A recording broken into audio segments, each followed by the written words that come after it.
on the ground. This is Derrick Henry. And even with that broken tackle, can't get very far. Stopped short of the 30. Only a couple for him there on the game's first play, and it's second down. Draw play. This is Henry. Now third down is looming. A pickup of 2 on first down and just 1 yard there. And this is why aggressive defense coordinators love to blitz. It wreaks havoc because they end up taking their attention to the blitzers, freed up the D lineman to make the play. An early tough test on the opening drive. This is 3rd and 8. From the gun, here's Tannehill. Looking downfield for Jones. And oh, that nearly an opening drive INT, but it does fall incomplete. Not the way you wanted to start this ball game as it brings up 4th down. On 4th down, here's Brett Kern to punt the football away. Back deep for the Colts, Nyheim Hines.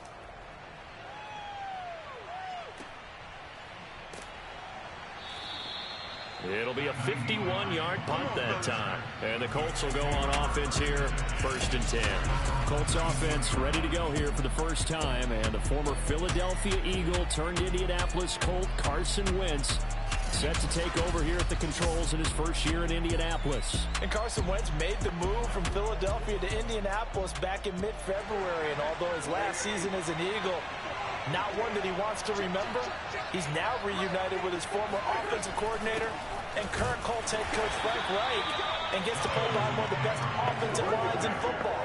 A great place to resurrect his career. Rashaan Evans out of Alabama had the tackle defensively. Throwing on 2nd and 8. Wentz. And this one incomplete. Too much contact to hold on to that one, and it's 3rd down. So the failure to connect on 2nd down, that leaves him staring up here at a 3rd and 8. Wentz.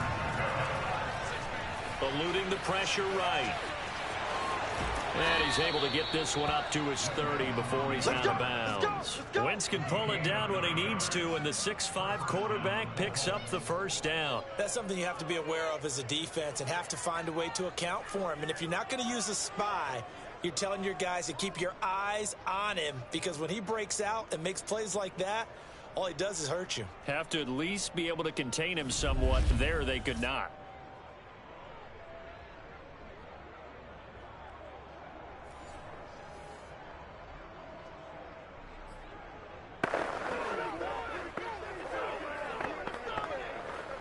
So 1st and 10 now from the 30. Wentz going to give this to Taylor. He takes this from the 30 to the 34. Well, on every play call, you realize it's not going to go for a touchdown. So a lot of your calls are setting things up for maybe later in the game, trying to establish the inside run with toughness now, hopefully get to the perimeter later. And let's face it, you could do worse than a 4-yard run on 1st down. Not much there. Maybe a couple up to the 35.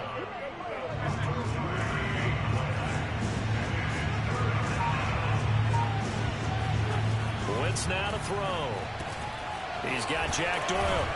And he's going to have a 1st down as he's brought down at the 44-yard line. Let's go.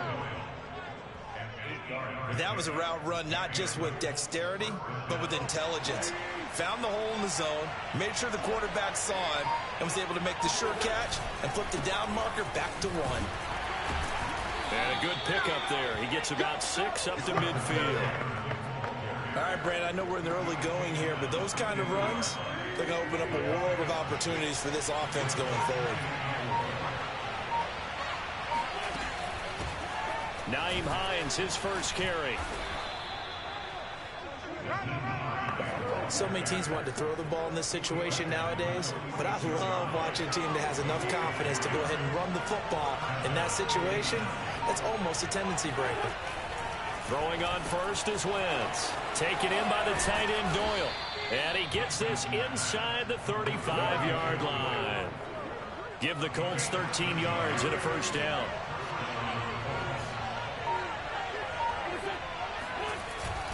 Now a handoff. Taylor with it.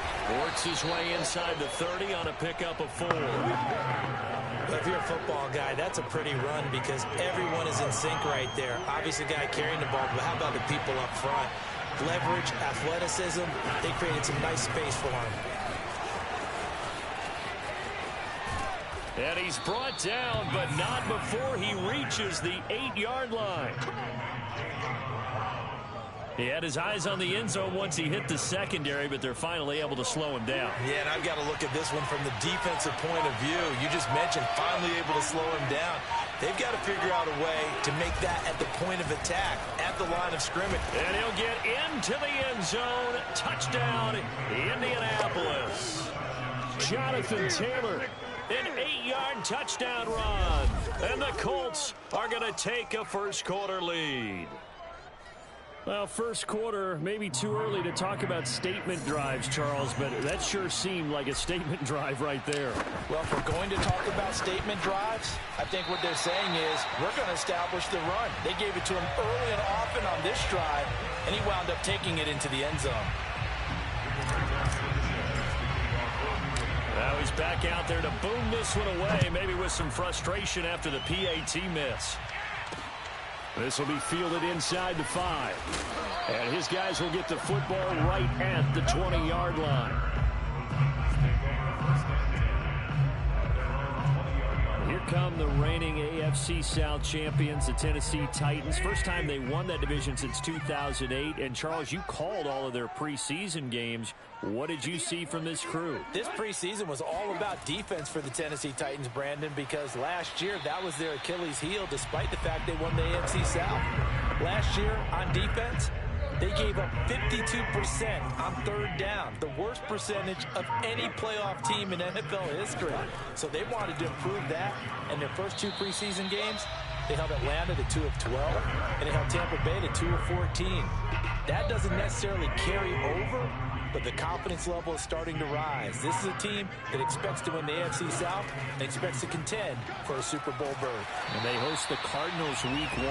Some wide receivers in the same draft class in new places, A.J. Green and Julio Jones. It's a pickup of 6, so they'll come up first and 10 now from the 33. Tannehill going to turn and give this to Henry. And he'll get this only up to about the 35. Kari Willis there to bring him down.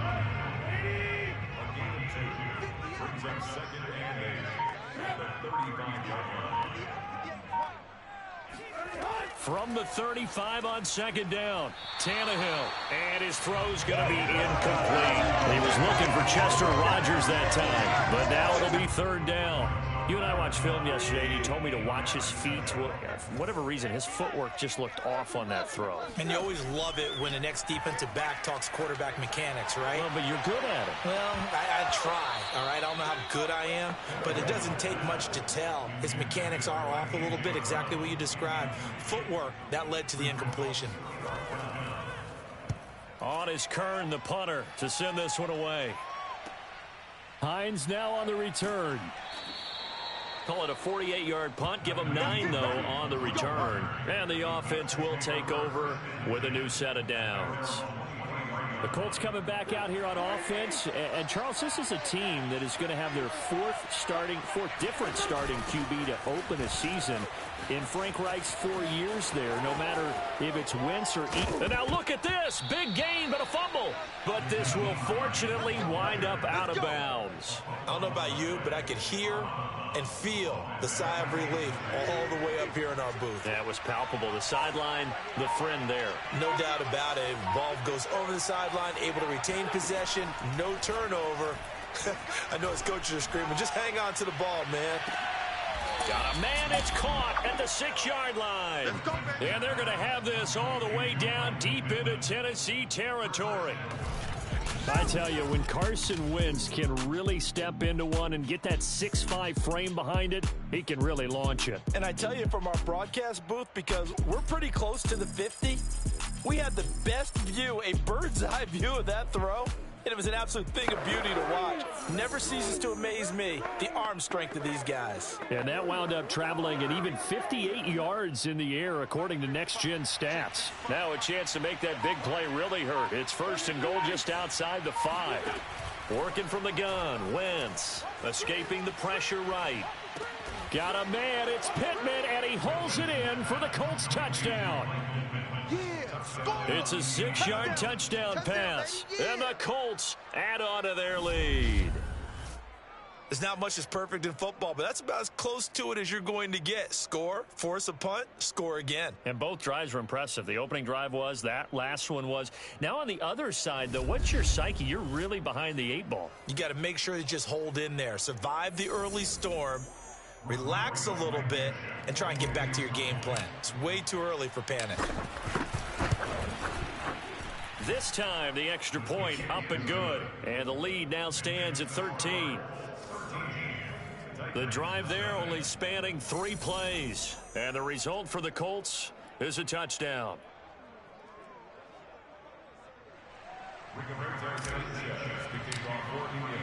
Sanchez now. He'll kick it away following the touchdown. Taken in at the 3. And a decent return out to the 27-yard line.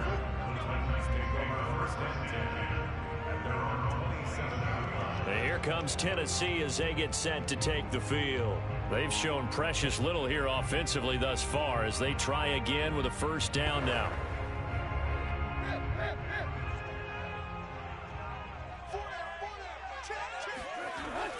They'll start on the ground. It's Derrick Henry. Trucks over him. And they'll get it up just short of the 45 at the 44.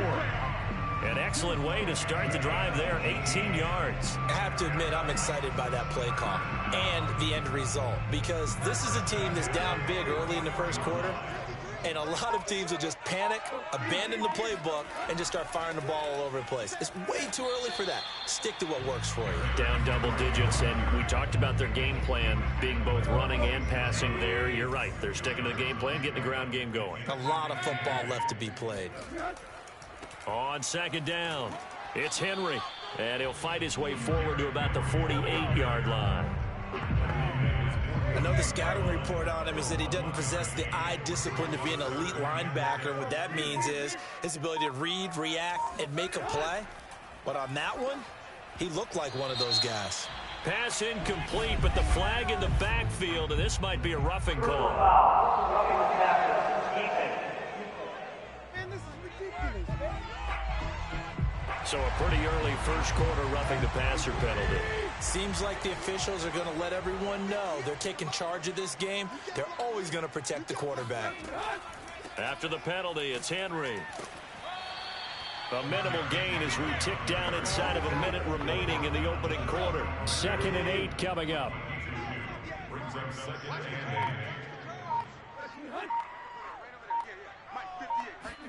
They'll try the air now with Tannehill.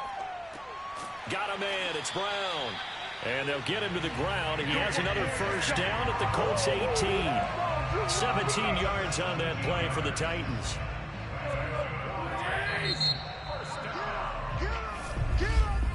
13-0 is the score after 1 on EA Sports.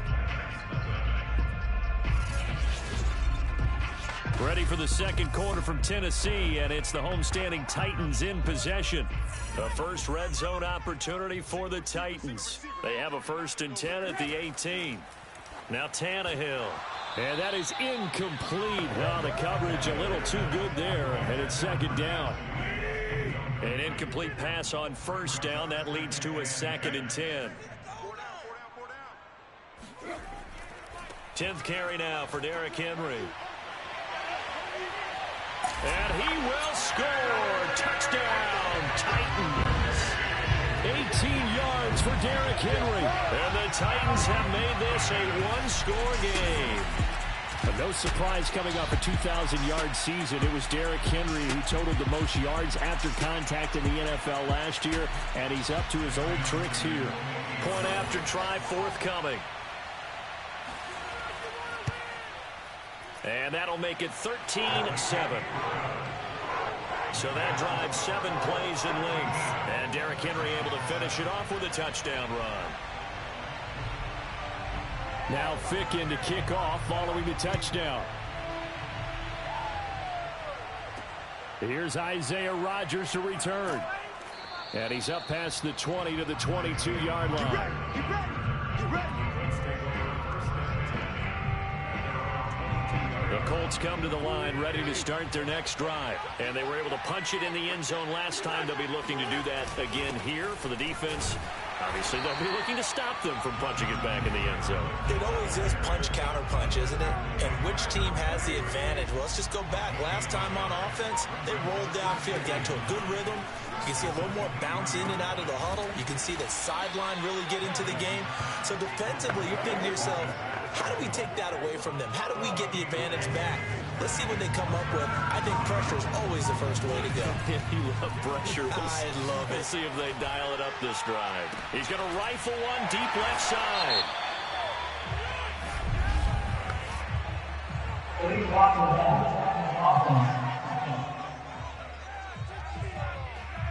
So they will accept the penalty and move forward. So the special teams penalty cost some yardage there.